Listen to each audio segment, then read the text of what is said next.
Hello and welcome to So What You're Saying Is. I'm Peter Whittle. Now, before I introduce our guest this week, just a reminder as we start the new year, please do subscribe, won't you?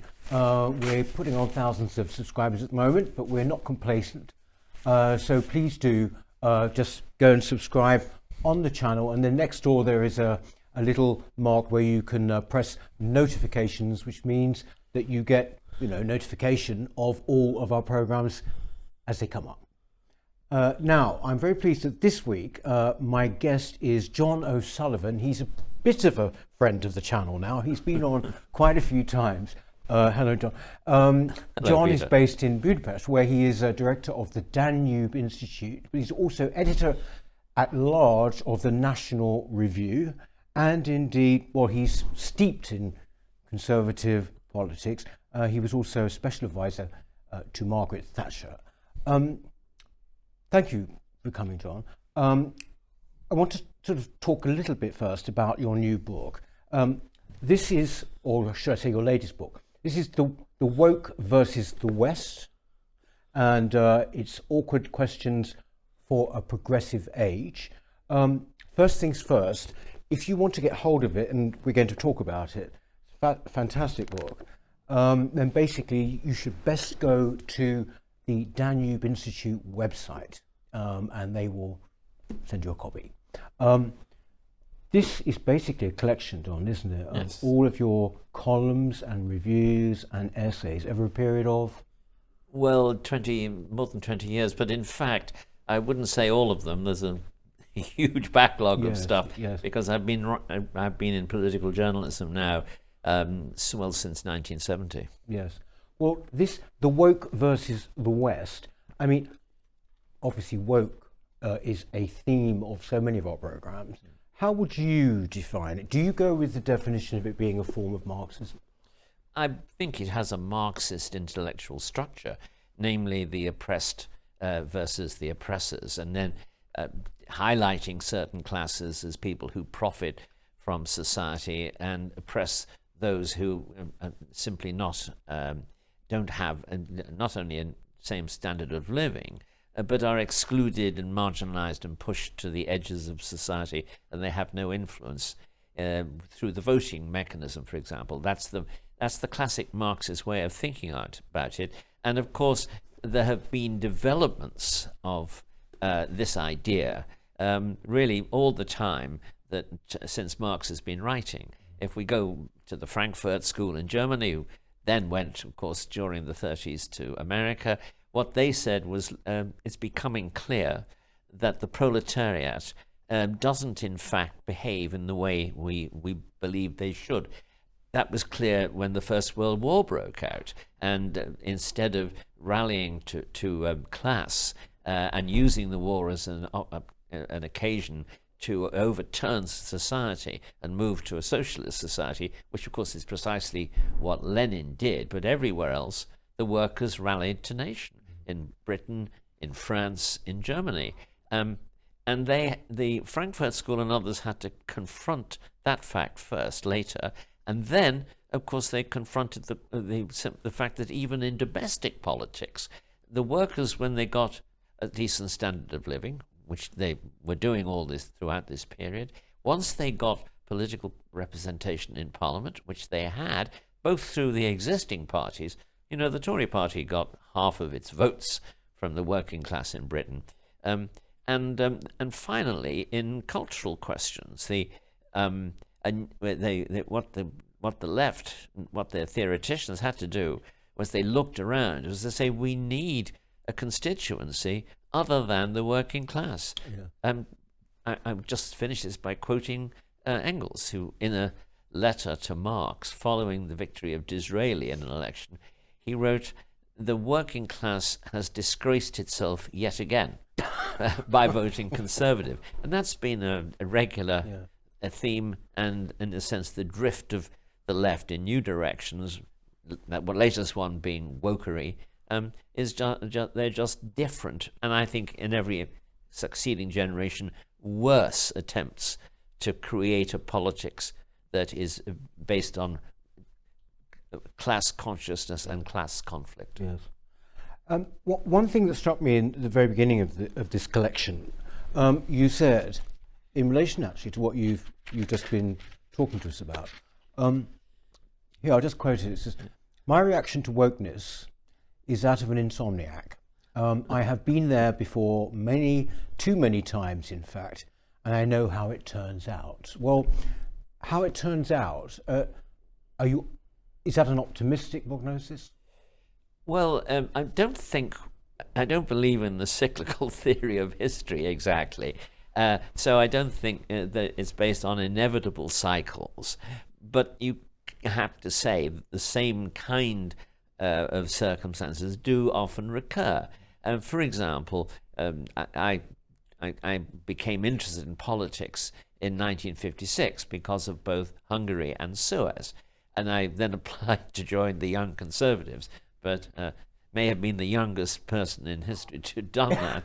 Wasn't it the biggest youth organisation in the Western world? Yes, of course it was, but that was people aged 15 to 30. And it was also a marriage mart. Yes. It was where nice men met nice girls and so on. And it was great fun. But on this occasion, the Conservative agent looked at me when I rang his doorbell and said, "I don't think you're old enough, son." And I denied this hotly. And he says, "Well, anyway, you shouldn't join. You should be playing cricket and chasing girls and enjoying life.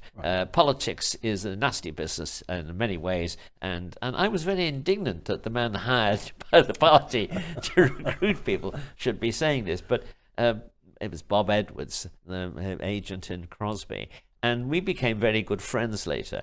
And I very much enjoyed working for the Conservative, working as a volunteer with Conservatives. I find them very decent people, and not at all the caricatures, which is now almost assiduously cultivated by most of the media, and of unpleasant, either greedy and snobbish at the top, or brutal and vindictive at the lower levels. I think these caricatures are very nasty and vicious, and they are almost the sole remaining way that you hear snobbery and viciousness openly directed at decent people. I think it's very shocking. Yes. But, if you go back to, the 1950s, 60s, 70s, and you said you had sort of seen this sort of thing before, but the title of the book is the Woke versus the West. That's quite a grand title in a way, isn't it? Well, in fact, a lot of the book is about the tendencies and rebellions and upheavals of both English and international politics, which are a procession of events leading to this latest eruption of left-wing thought. And for example, 1956, Hungary, the suppression of the Hungarian Revolution by the Soviets led to the development of a new form of left socialism, new and anti-bureaucratic, and anxious to establish some democratic credentials, and yet at the same time always, because the fact is socialism produces results which the voters don't like, always having to find ways around the opposition, first of all of course the population as a whole, and then secondly of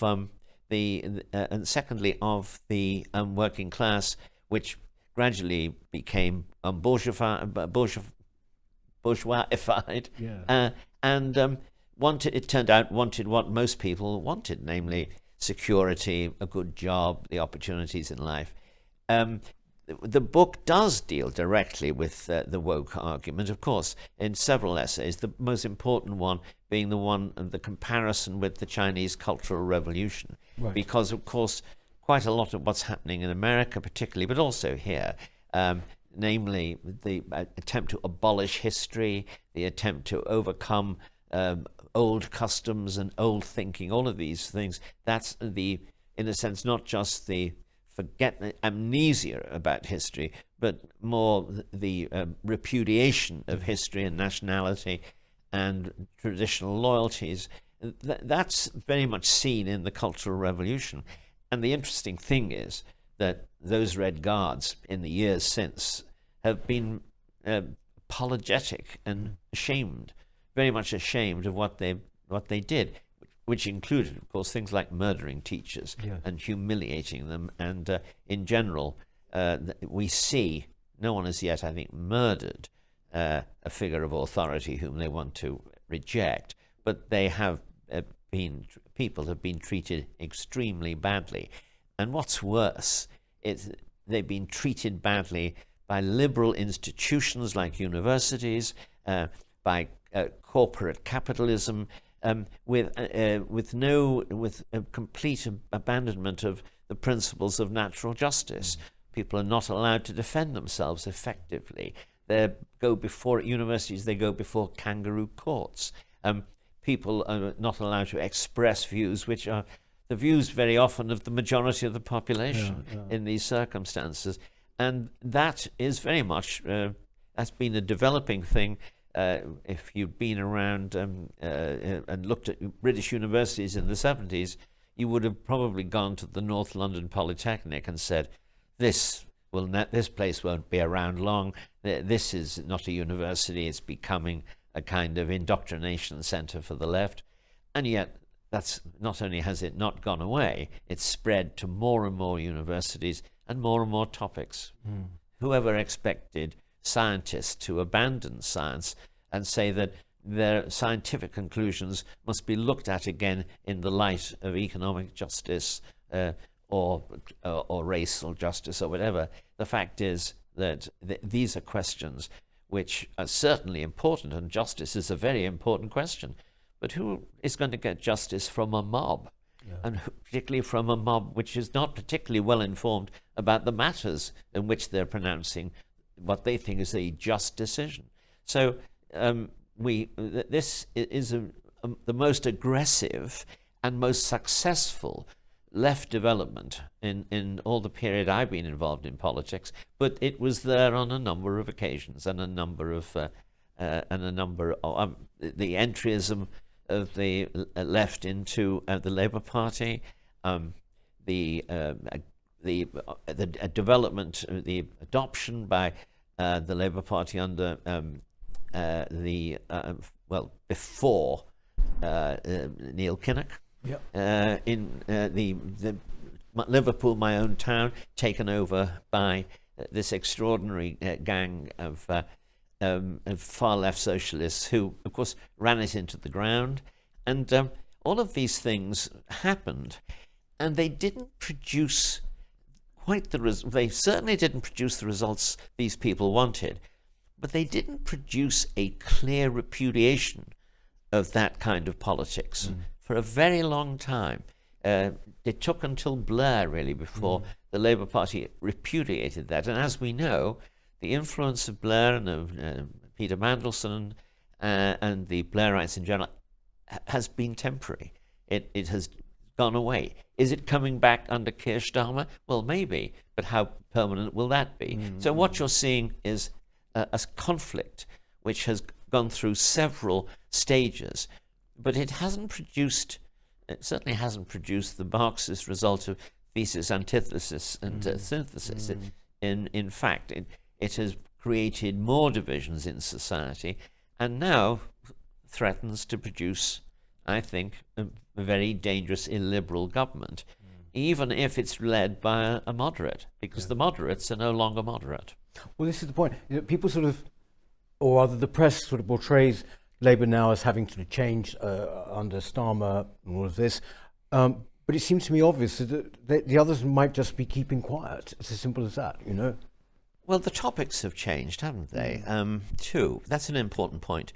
Who would have thought you would have had responsible Labour figures asserting that they didn't, or rather denying that they knew what a woman was, or arguing that people, including children, should be able to change their gender, and that any therapy they receive because they think they're in the wrong, think they're born in the wrong body. Any therapy should be encouraging. Now, that is not only what a few handful of gender theorists argue. It's the policy of the great majority of the Labour Party. Yesterday there was a Labour MP who denied this and supported Nicola Sturgeon's attempt to introduce gender reassignment by a 16-year-old without any medical evidence to justify it.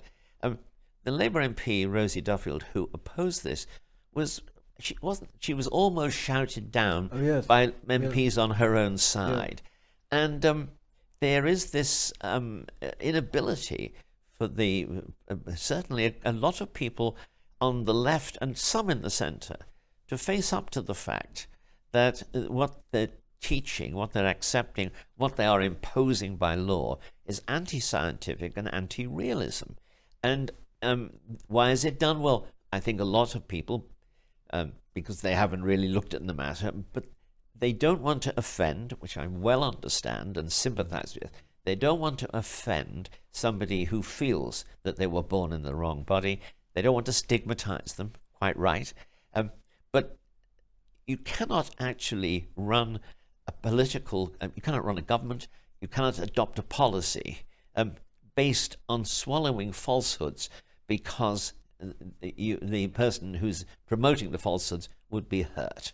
I mean, really, you can't do that. And yet that's what an entire political party and entire industries and the cultural world is doing. In my view, we're headed on this kind of issue for a tremendous smash-up because the extremists in the gender lobbies are determined to impose this by law and regulation. The thing is, Donald, is that you talk about not wanting to be offensive. No one wants to be offensive. Just gratuitously rude. Yeah. And I don't think people, on the whole, have been in this society. My feeling about this is, I don't believe that they are really good faith actors. I think a lot of the people who are pushing certain things, say trans or whatever, don't really care about it. They're far more concerned with basically undermining traditional foundations. I think that's true. The question is why. Yeah. And I think that because they believe that, this goes back to Rousseau, they believe that man is born free, but everywhere is in chains constructed by society, by private property, by the fact that the social arrangements are designed to create two classes, oppressed and oppressive. If that's your analysis, you will never be able to have a commonsensical policy, one that people recognize. Politics used to be a very practical matter. It used to be a question of looking at society, seeing what was wrong, and doing what you could to put it right in a way that didn't make matters worse. Yes. Didn't always get that right because of the phenomenon of unforeseeable consequences. So sometimes people did what seemed very sensible things, but they didn't work out that way. So there was always, therefore, on our side of politics, conservative side of politics, an attitude of caution. Yes, something needs to be done, but is this the thing that needs to be done? And that has been lost. Conservative governments, including conservative governments, I would say the policy of net zero is a utopian fantasy. You are not going to be able to take fossil fuels, which today account for something like 85-90% of all energy production. You're not going to be able to take that and abolish them and move in a short period of time to non-fossil fuels, to renewables, many of which certainly are safer in a sense, but they don't provide the amount of energy you need, and they don't provide it when you need it. They're unreliable, and consequently you cannot adopt what is a vast social change, which imposes enormous costs on the ordinary person. It have to pay more in tax. They have to spend more to change their ways of life. They have to give up food that they like, apparently, and that this is being, and they have to give up cars. They have to give up travel. This is being suggested and imposed in some cases by conservatives. Yes, yes. It's an absurdity. It can't be done. And if I can make another point, think of its impact on security, on national security. The Chinese are producing enormous amounts of energy from fossil fuels. Their emissions are rising very rapidly.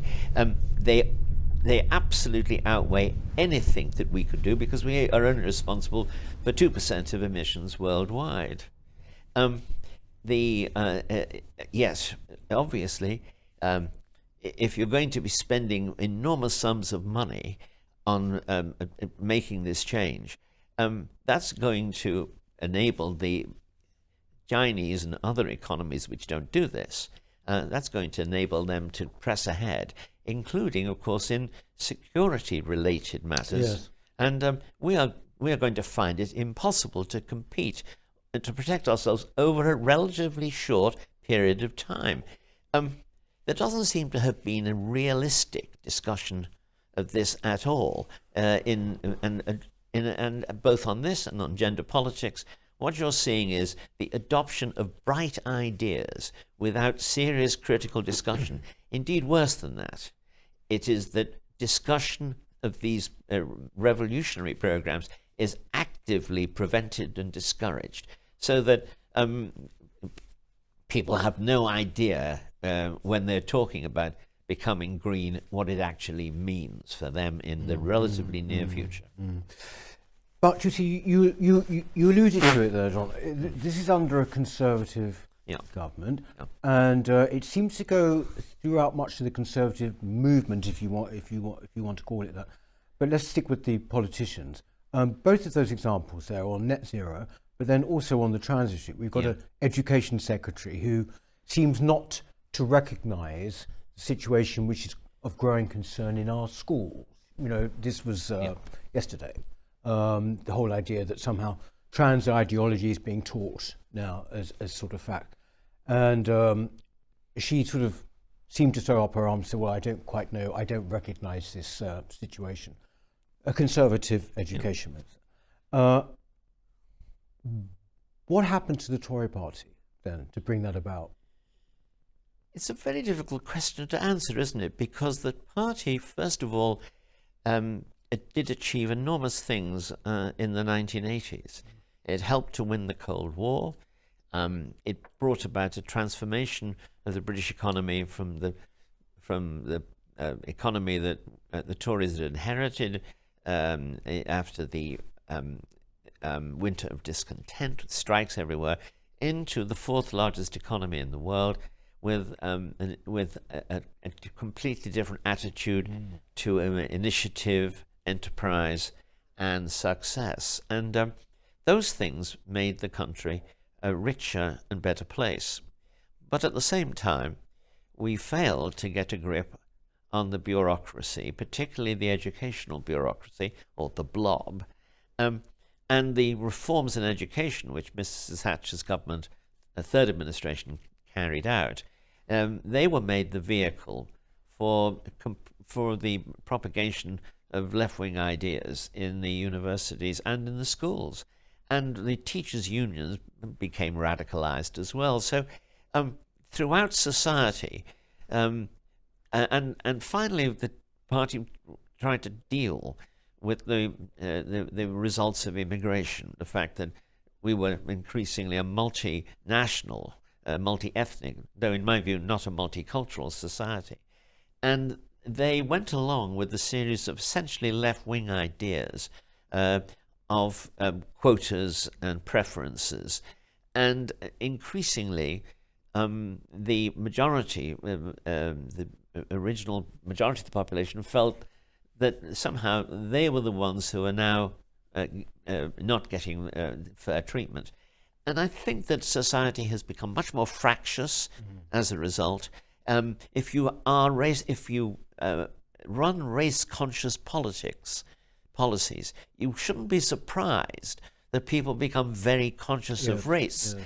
And the concept of a common culture in political, but in all other questions, of national unity, of patriotism, they became not only unfashionable, but also seen by authorities, including the police and so on, as signs and evidence of prejudice and of racism and of other social sexism and other causes. Well, first of all, there's no doubt those evils exist, but they seem to have got worse during this reign of policy, and that hasn't prompted any second thoughts seriously. And the Tory party and ministers did very little, if anything. They simply allowed the kind of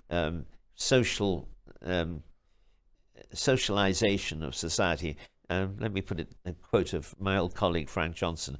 He said about the Labour Party, and this applies to the Tories actually, unfortunately, he said they're not allowed to nationalise industries anymore, so they nationalise people instead. Yes, and so the reign of increasing of increasing control of people's lives, increasing rules, and under the banner not of social cooperation, but of social transformation, which is the way I think a lot of people feel about it.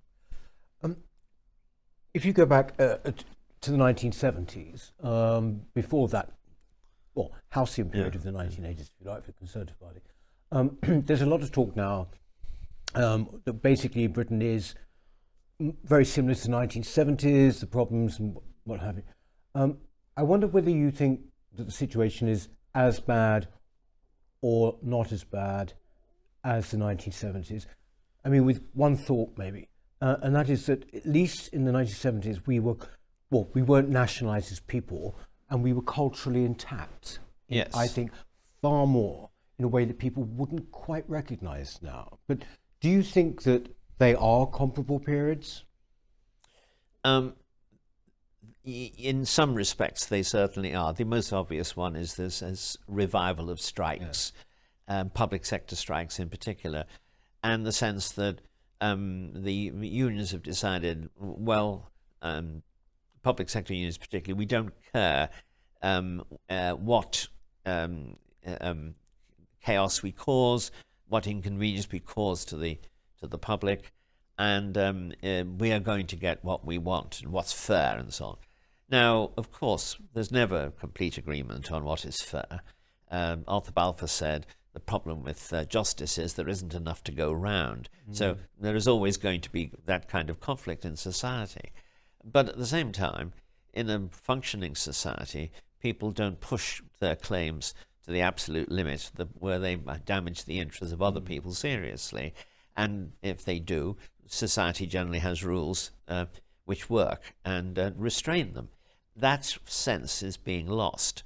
It was lost in the 70s in places like British Leyland, but the result of, first of all, economic success, secondly, of nationalizing, first of all, some of those industries were reduced in size, and the population became, in a sense, well, I've used the term already, bourgeois.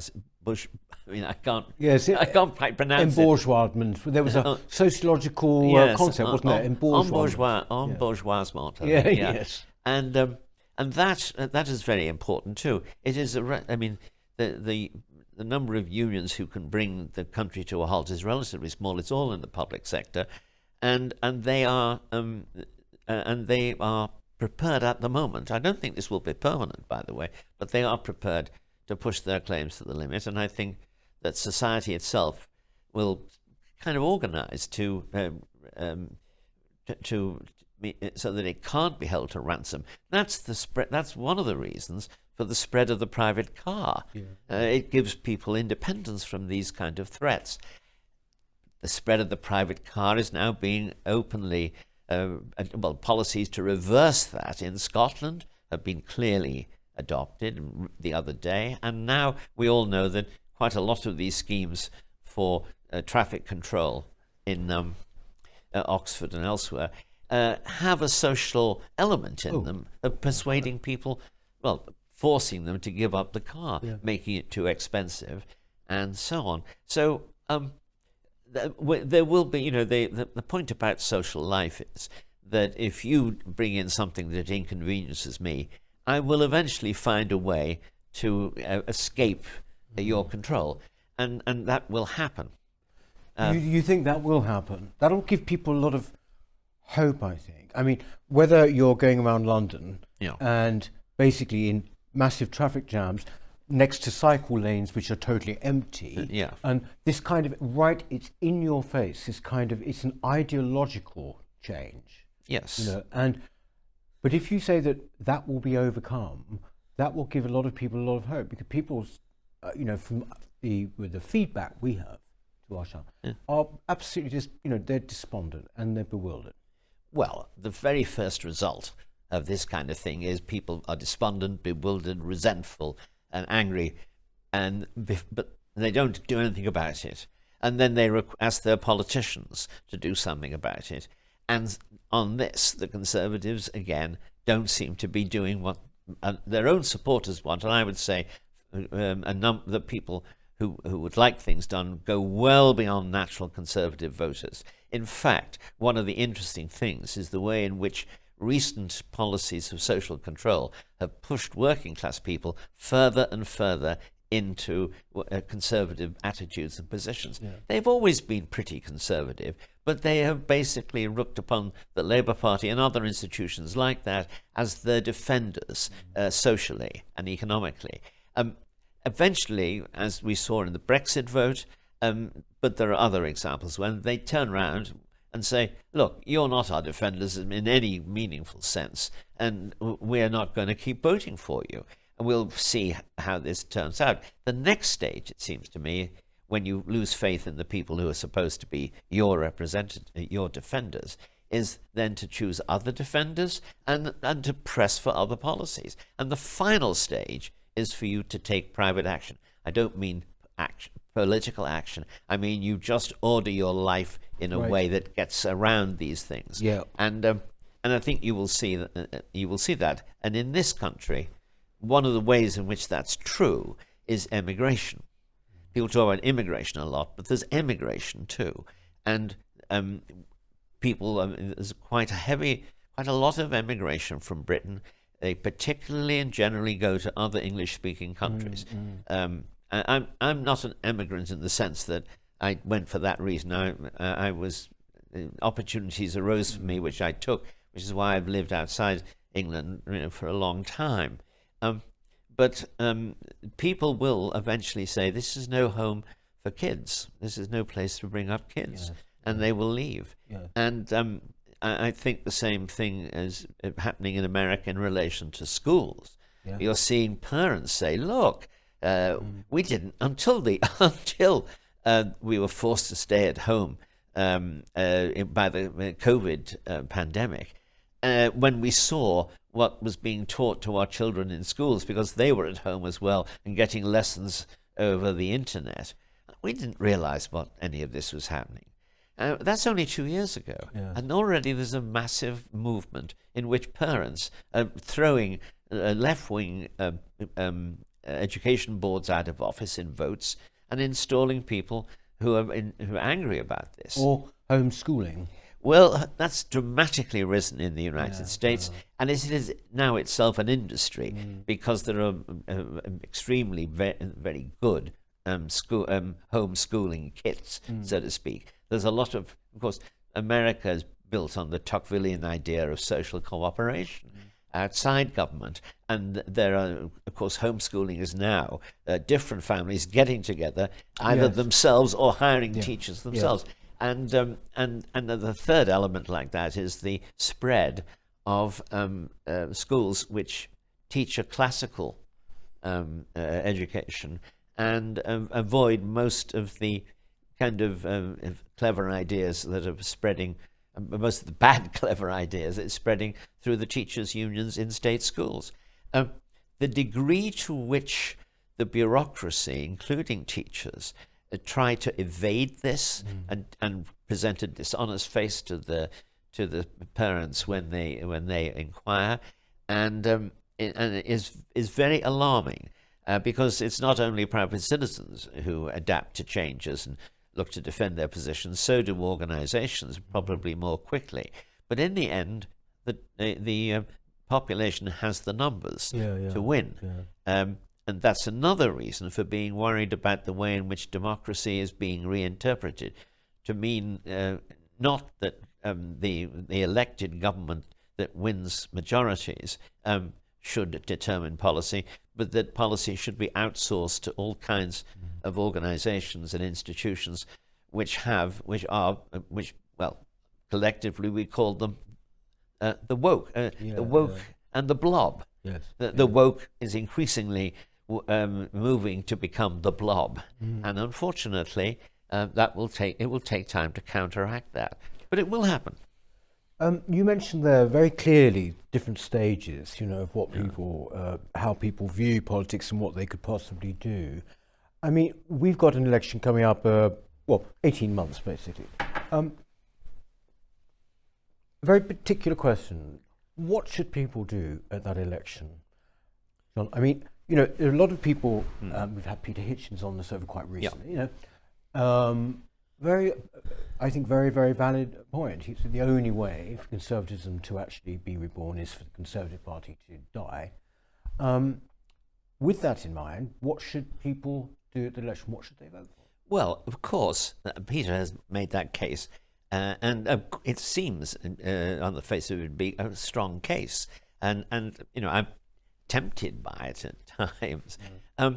But first of all, I think he'd have to admit that the transition to that the situation he wants, in which the Tory party has gone and been replaced by other parties, is going to be one in which the left will probably therefore run the government. If the principal Conservative Party disappears and shrinks to nothing, then the new parties, and there are several ones, the Social Democratic Party is really a conservative party in a sense, in a society like ours. Reform and Reclaim, they exist. Undoubtedly one of the most influential and potentially even more influential politicians is Nigel Farage. He's a very shrewd operator. He himself did not make the great challenge which he successfully made over Brexit until he thought it was clear that there was the basis for a serious political rebellion. If we're going to have a more conservative party, a different Conservative Party emerge, you would have to have PR. The problem with PR, and I disagree with Farage and others on this, problem with PR is it installs a permanent government in which parties do not really battle over principles before the voters. It installs a situation in which the political spectrum is controlled by a mix of parties, and in an election, the governing coalition moves slightly right if there's been a big Conservative vote and sheds a few people this end, and the opposite when the majority votes for other parties, it moves slightly left. It doesn't adopt the policies that any of the parties campaigned for during the election. Instead, policy is decided not by the voters, the general drift, but by the parties in negotiations over the new policy after the election. Your sense of a choice for the voters just evaporates, and all of this essentially means that any change that conservative voters want will be very long delayed and very mediocre and unsatisfactory, and it will be it's very clear when you look at continental politics, the bureaucracy plays at least as big a part in what happens as here. So, but you see, that does that many people would, and I would include myself, would look at that picture that you paint there and say, well, that's the situation anyway. It has been in recent years, but it wasn't in this in various periods in the past. It wasn't. Well, under the influence of war in 1940, there was a massive change, and again in 45, and again, actually, the Conservative years under Churchill and Macmillan were pretty good years. They went slightly bad towards the end, but the country did well between 51 and 45, I'm sorry, 64. I would say that you don't want massive change very often, but you do want the system to have the capacity to reform itself seriously. And I don't see that in all of the countries in almost any of the countries in Europe, except those where there is a fairly dominant party. And I mean, that has been the case, for example, in Germany. The dominant party was the CDU. Occasionally the SPD got in, but in general it was a conservative government. It basically ran things very well from Adenauer onwards. I mean, there were mistakes and so on, but you didn't have the stagnation that has overtaken the system since really since the end of the Cold War. It's gradually happened.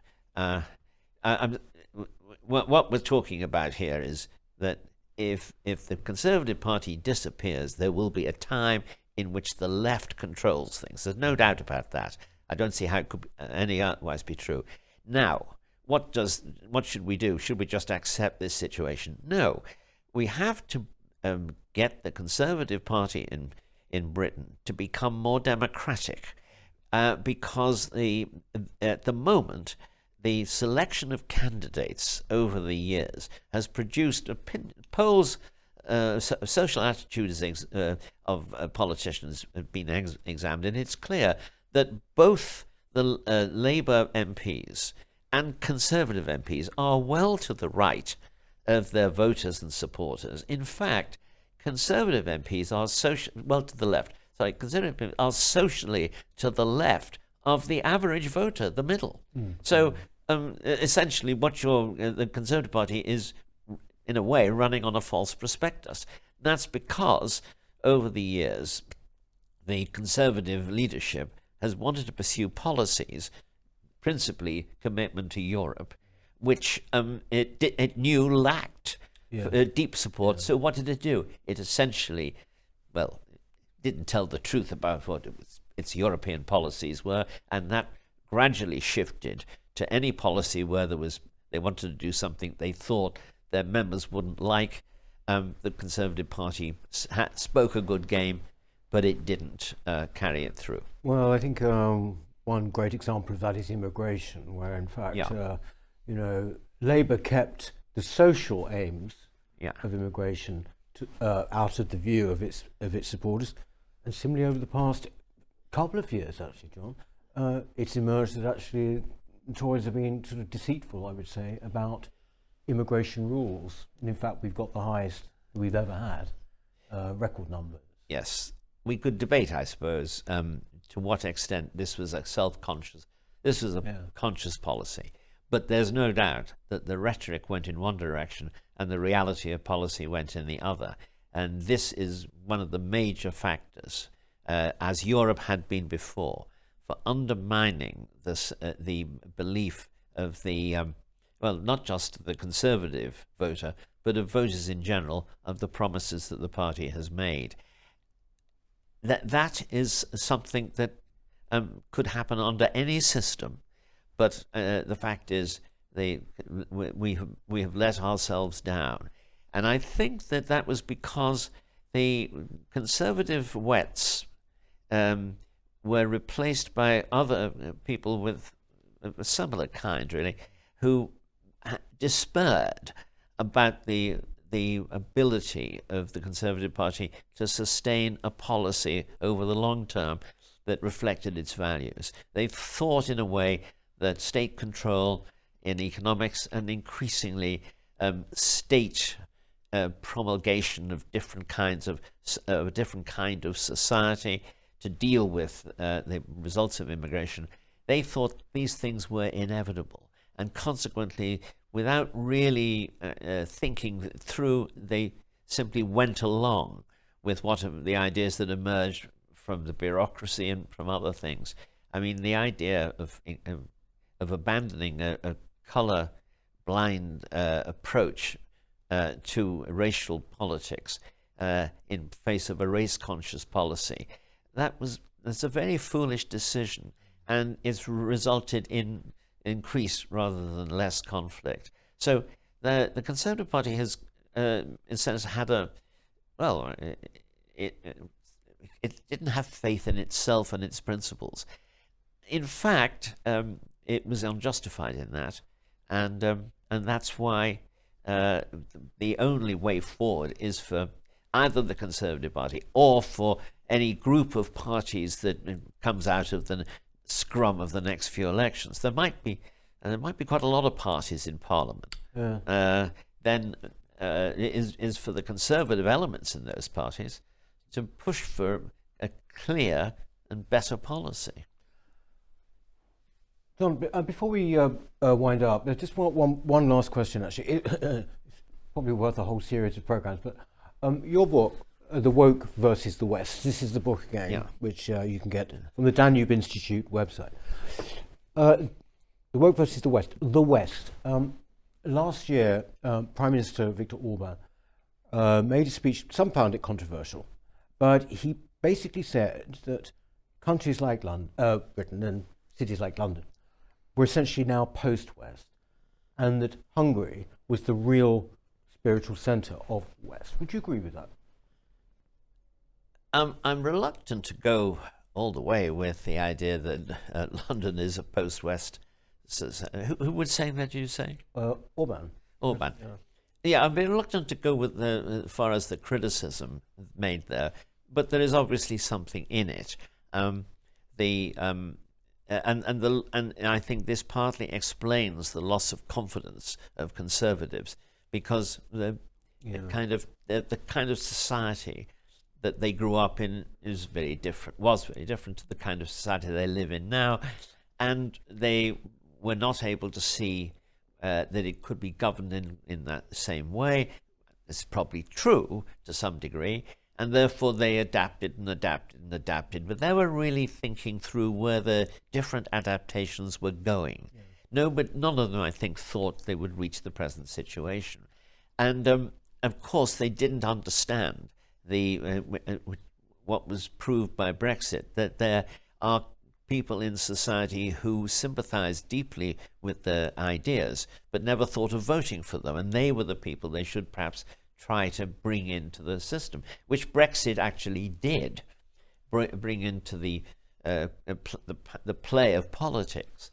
Now, of course, I think Mr. Orban has achieved quite a lot of important objectives in Hungary, and it is a society that's very safe. It's actually economically doing well. There is a sense, which I think makes nonsense, of the left's attack on the Orban government. There is a sense that the people vote in elections, and those elections then influence, determine government policy, which was lost, I think, here, particularly when we're in the EU, and is it now being lost again over immigration and over other questions as well, because there's no real deep popular backing for gender theory, for example. Yeah. And so the sense of loss of control by ordinary people of their own society is strong here and weak in Hungary, where people think, yes, the government's doing what we want. That creates problems, of course, for Hungary and for Orban, because the things that he's supporting in Hungary are not things that are popular with the European Commission. And anyone who looks at the way European politics goes can see clearly that even if you disagreed with Orban on a particular policy, when Orban does it and the Commission doesn't like it, they take action against him. When other countries do it, they ignore this. Yeah. Graft in Europe, is there corruption in Hungary and other European countries? Well, the European budget for years, the EU budget, could never get agreed and passed because everybody knew that there were a series of things like, for example, the mafia corruption of the common agricultural policy. They didn't look into it because it wasn't a problem for them in moving towards greater unity of Europe. If they think that something like that was going on in Hungary, they look at it, they complain. If you look at for example, the judiciary, there is no constitutional attack on Finland, but the Finns have a judicial system which doesn't have the same kind of constitutional court. Hungary has a constitutional court. Its rulings are obeyed by the government. But the idea that that asking people to retire at a particular age because some of these troublesome post-communist judges would then no longer influence the system. Governments do that everywhere. It's only in Hungary where So, I'm sorry. What? No. I think it's. I remember when we spoke before, you were saying that there were things about living in Hungary which reminded one of Britain of maybe the past. In the present, and the fact that politics doesn't go into every single crevice of society. Well, it's more than that too. I think yes. It is like you do have a sense of a society which is relatively at peace with itself. There are political divisions, of course, but there is nothing that makes you feel the society internally is in trouble.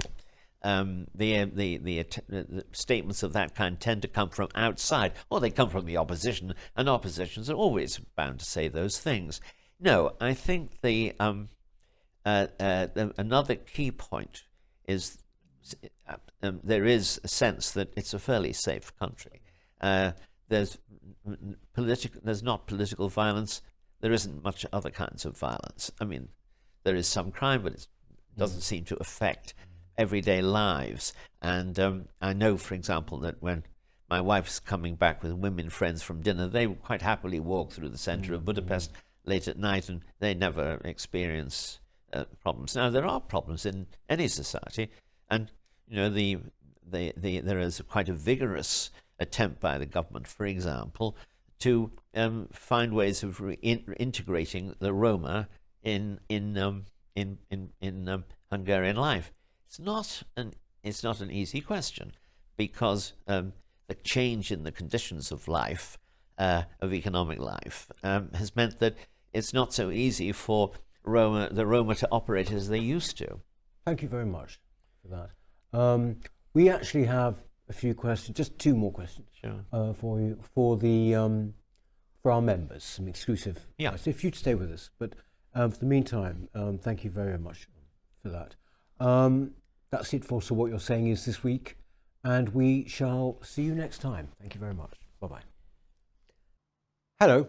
If you're enjoying the New Culture Forum channel and you believe in our mission, may I invite you to join our membership scheme at the link below or on our website, newcultureforum.org.uk.